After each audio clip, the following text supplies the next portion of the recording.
John coming from Evolved Custom Rod Shop, showing you on video on how to add pigments to your epoxy. As you can see here, I'm warming up my epoxy. I usually let this go 5 to 10 minutes. Got my epoxy mixer ready. We're using Pro Coat epoxy. This is the standard. I believe it's a medium build. I'm using a Mr. Coffee cup warmer. Actually warms the epoxy great. We're working on a 5-foot gaff today. It's got a 4-inch hook.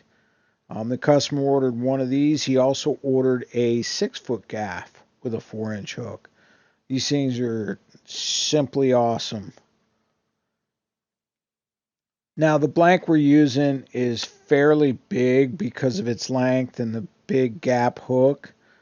We're going to be using about 4.5 cc's. Now this is a second coat of epoxy. I've already put a clear coat of epoxy on. This epoxy mixes 1-to-1, so it's real simple. I'm using the syringe because I've never had any issues with the syringes.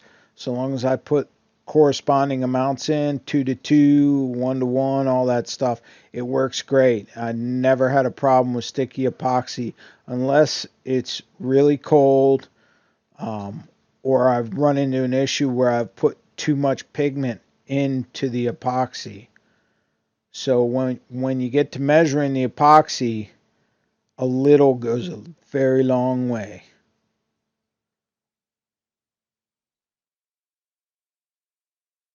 The pigments I'm using are a Blue Ghost Pearl and a Silver Microflake. From what I was told, these are automotive style pigments. If you have access to those, great. I got these from a company called Riley Rods. I don't know if they still sell them. I know Voodoo Rods has a great selection of pigments. I purchased some stuff from them and I was absolutely amazed at the selection. Now, I'm literally just putting a dab in. I'm using my mini popsicle stick to literally just put a little on the end and flick it in there. I'm going to put a little of the Blue Ghost Pearl. I'm going to flip the stick around and I'm going to put a little of the Silver Microflake. When a recipe calls for a dash of salt, that's essentially what I'm doing here. I'm just putting a little dash in. I can't even tell you how small it is because I've never actually measured it out. I just put a little on the end of a stick and I'm ready to go. Put my mixing weight in there, put it in the epoxy mixer, and watch what happens when I turn the epoxy mixer on. How awesome this looks. Within 5 seconds of turning it on, it already looks totally awesome. Can't wait to see what it looks like on the blank.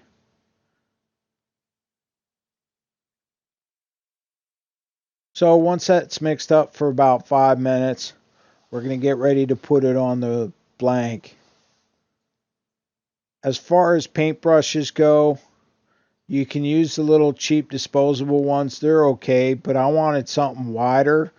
And I found if I spend just a little bit more money, I can clean them and they'll last, 5 to 7 times of using them.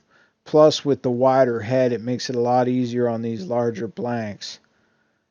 Now, another thing to note on larger blanks is going side to side is a lot easier than trying to push the epoxy around in a circle. If you're cutting in the edge, it's okay to keep your brush there, but going side to side works really well on larger blanks.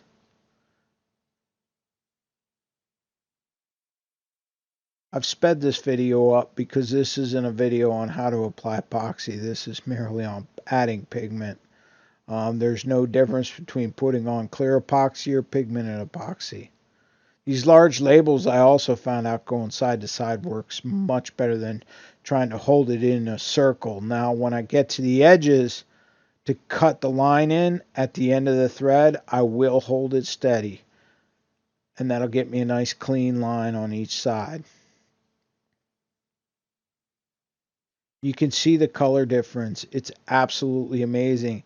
Now it's not just a blank, okay, a black blank that everybody has. This thing has got pop to it now. It really makes it look awesome.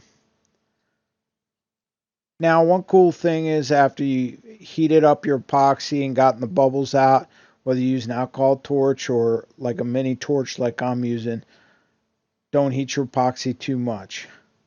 Now, if you were going to do marbling in that case, you would take your clear epoxy and put it in separate containers and add your separate colored pigments to each one, and then you would marble accordingly. What I'm going to show you now are some projects I did. These white grips were done with white epoxy.